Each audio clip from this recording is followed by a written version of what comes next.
Sonda-me, ó Deus, e conhece o meu coração. Vê se há em mim algum caminho mau e dirige-me pelo caminho da eternidade.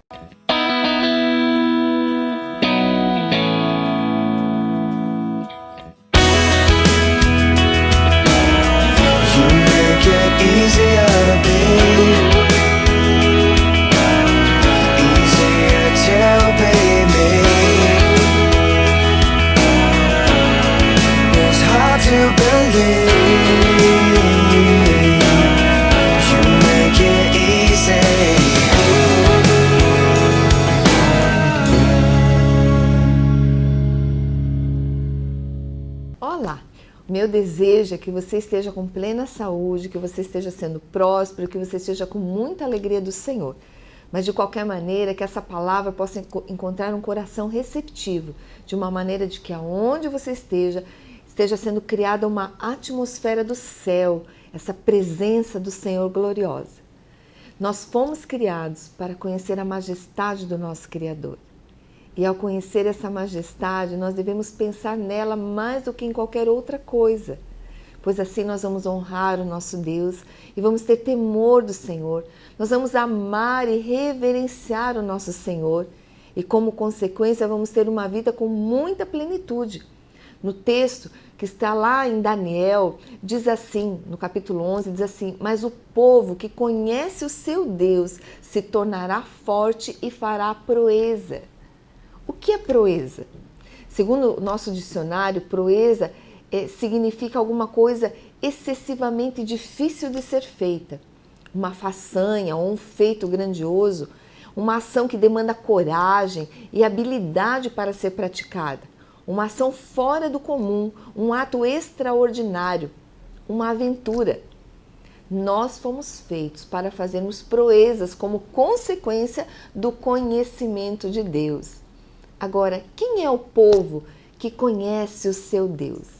E nós temos que falar biblicamente falando. O mundo, a Bíblia diz lá no Evangelho de João, no capítulo 1, diz assim, que Jesus, ele estava no mundo e o mundo foi feito por ele, mas o mundo não o conheceu. Quer dizer, o mundo, esse sistema do mundo que você olha, eles não conhecem a Deus, eles não têm uma percepção de quem é Deus. Nós olhamos as pessoas naturais, elas acham as coisas de Deus loucura, e a Bíblia diz isso, que as coisas de Deus para o homem comum, eles parecem loucura, e as coisas do homem natural para Deus também parecem loucura. Quer dizer, o mundo, esse sistema do mundo, não conhece Deus. A Bíblia também diz que os sábios e entendidos não alcançam a Deus pelo seu conhecimento secular, pelo conhecimento da sua mente. A revelação de quem é Deus, ela vem através da palavra do Senhor, de uma ação do Espírito Santo.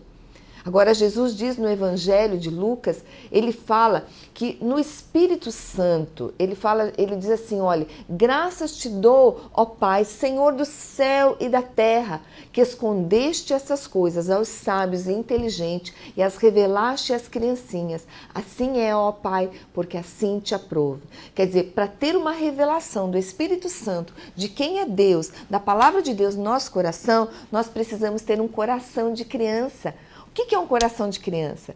Se um pai pega na mão um filho e vai atravessar uma rua muito movimentada, que tem várias vias, vai atravessar, a criança não está nem aí, ela confia no Senhor, ela confia no pai, ela está com a mão na mão do pai. E muitas vezes as pessoas que elas querem ser tão matemáticas, elas não conseguem entender a Deus. Elas não têm um coração que confia no Senhor.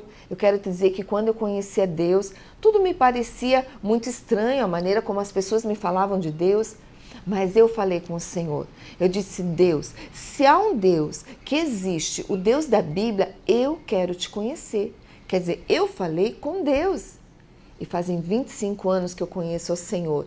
E até agora o Senhor tem me dirigido. Eu vejo Deus dirigindo a minha vida. Eu vejo Deus se manifestando nas minhas circunstâncias. Temos aflição, mas vemos Deus nas nossas aflições. Passamos por situações difíceis, mas nós vemos Deus.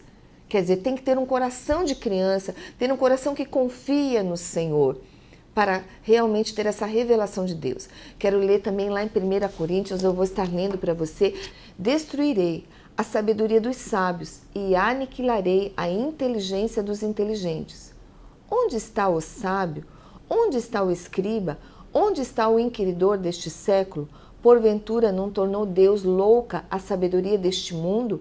Visto como na sabedoria de Deus o mundo não conheceu a Deus pela sua sabedoria, aprove a Deus salvar os crentes pela loucura da pregação.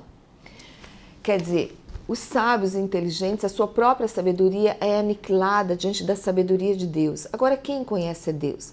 Jesus, quando ele fala lá em João, capítulo 14, versículo 17, ele fala de algumas pessoas, de um povo que conhece a Deus. Ele fala assim: olha, o Espírito da verdade, que o mundo não pode receber, porque não o vê, nem o conhece, mas vós o conheceis, porque habita convosco e estará em vós. Quem é esse povo? Esse povo é a igreja de Jesus Cristo. Não estou falando de placas, não estou falando da verdade que liberta, não estou falando da Assembleia de Deus, não estou falando da quadrangular, não estou falando da católica, eu não estou falando de igreja. Mas quem é essa igreja? Quem é a igreja de Jesus?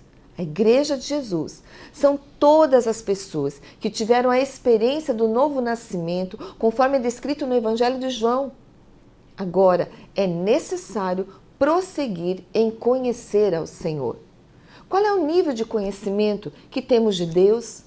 Qual é o nível de conhecimento que você tem de Deus? Por exemplo, eu posso dizer que conheço o presidente da República, mas até que nível eu conheço? Até que nível eu a conheço? Será que eu conheço o seu coração? Eu conheço os seus gostos? Eu conheço a sua intimidade? Lá no próprio livro de Jó, ele faz a seguinte declaração: com o ouvir dos meus ouvidos, ouvi, mas agora te veem os meus olhos. Quando nós olhamos que nós precisamos, além de ouvir falar, além de nós mesmos falarmos sobre Deus, nós precisamos conhecer mais a Deus. Há uma pessoa que tem um coração de criança e há um povo que conhece o seu Deus. É aquele cujo Espírito Santo habita, aquele que teve uma experiência através do novo nascimento. Mas até que ponto esse próprio povo, que já nasceu de novo, que se chama a Igreja de Jesus Cristo, até que ponto conhece o seu Deus? A Bíblia fala, lá em Isaías, eu vou estar lendo para você essa citação, onde Deus ele faz uma reclamação sobre o povo de Israel. Lá em Isaías capítulo 1, versículo 3, eu vou estar lendo para você.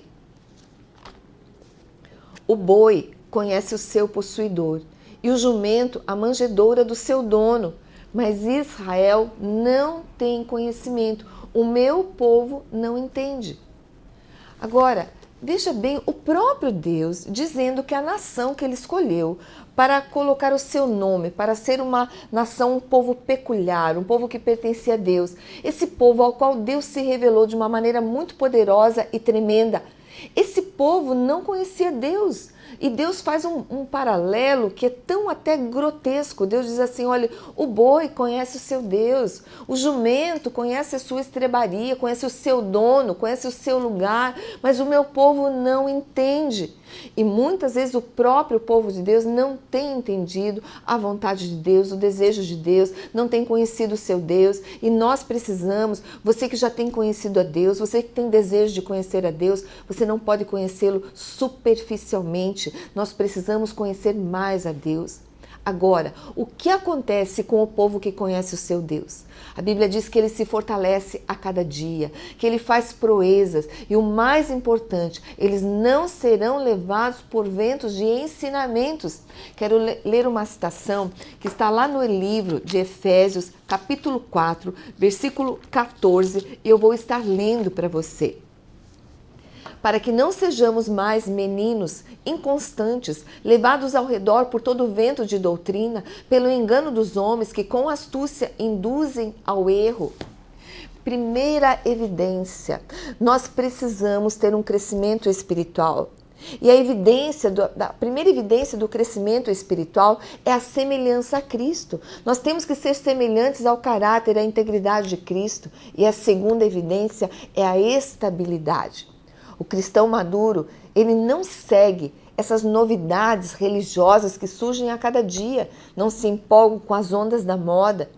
Essa maturidade se dá pelo grande desafio do discipulado, do treinamento intencional, do nosso tempo a sós com Deus, da leitura da palavra, do estudo direcionado da palavra de Deus, o estudo sistemático da palavra de Deus. Você não pode ser uma pessoa superficial. Muitas pessoas são apaixonadas por Jesus, nós vemos isso. O seu coração e seu espírito é discipulado por Cristo, mas a sua mente é discipulada pelas nações, pelo curso desse mundo que não conhece a Deus, como nós já lemos. Segue o curso deste mundo, sendo assim a meninice, quer dizer, uma marca na sua vida, trazendo marcas determinantes que a levam muitas vezes ao engano. E o que é um engano? O engano é uma situação em que nós pensamos que estamos certos. E como se trata de salvação, é muito sério essa questão da nossa espiritualidade. É muito sério essa questão de nós conhecermos ao Senhor. Por isso, nós precisamos realmente crescermos espiritualmente, sermos parecidos com Cristo e termos estabilidade na nossa vida.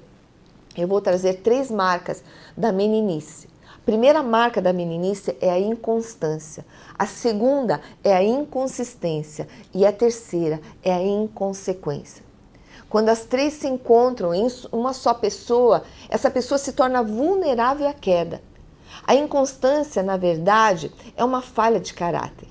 O inconstante é uma pessoa deficiente de caráter. As pessoas que são inconstantes, elas nunca crescem por si mesmas. Elas sempre precisam ser auxiliadas e acompanhadas, corrigidas, saradas. Ninguém é inconstante por acaso. A inconstância pode ser uma deficiência adquirida por falta de correção e acompanhamento, talvez na fase da infância ou adolescência. Pode ser também adquirido como um comportamento repetitivo. O pai era inconstante, tinha tendência de iniciar as coisas e nunca terminar. E o defeito foi se repetindo no filho e hoje o filho se torna inconstante. Talvez você seja esse filho inconstante. Não importa como se manifesta a inconstância. Quando a falha se revela na área espiritual, ela vai produzir problemas muito graves. Porque na construção de uma comunhão perfeita do cristão com seu Pai Celestial, nada é construído de forma instantânea. O inconstante em nada pode prosperar. Existem 2 tipos de pessoas, povo e discípulo. O povo é aquele que é levado pelo vento de doutrina, que ouve a voz mais alta, que cai em engano, que é comprado por valores falsos. Em contrapartida, o discípulo é aquele que cola no seu mestre, que é influenciado por ele e permanece firme. Qual a causa da inconstância? A causa da inconstância ou da inconsistência ou da inconsequência é a falta de conhecimento mais profundo na palavra de Deus. Isso traz inconstância. Quando nós olhamos na Bíblia, na época da Páscoa, muito próximo de Jesus consumar a sua obra aqui na terra, quando Jesus resolve entrar em Jerusalém, foi uma ação que foi planejada, que foi profetizada, o cumprimento de uma profecia lá de Zacarias.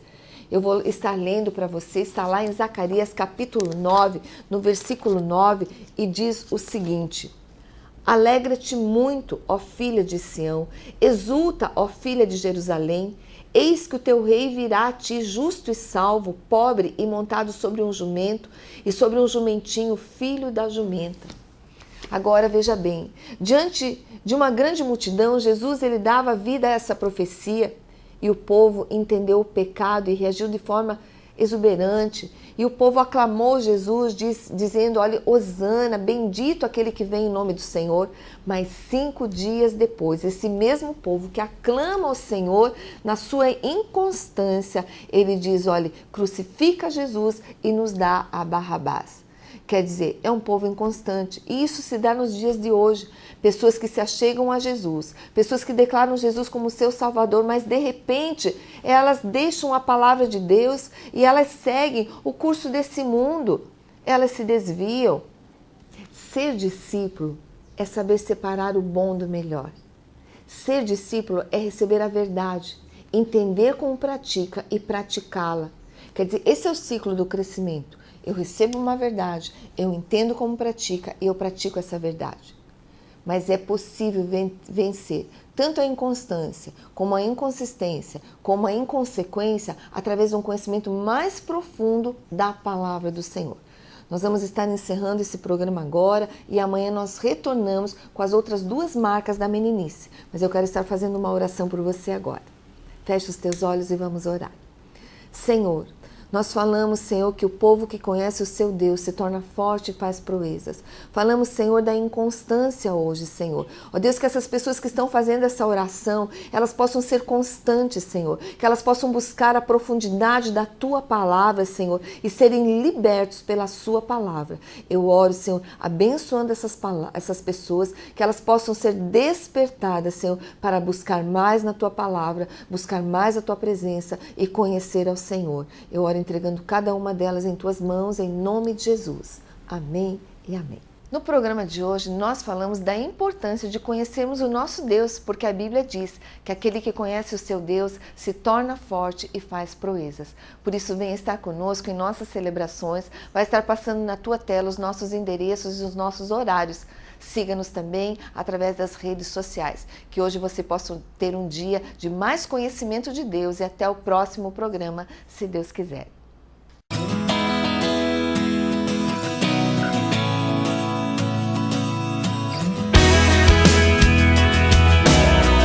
You make it easier to be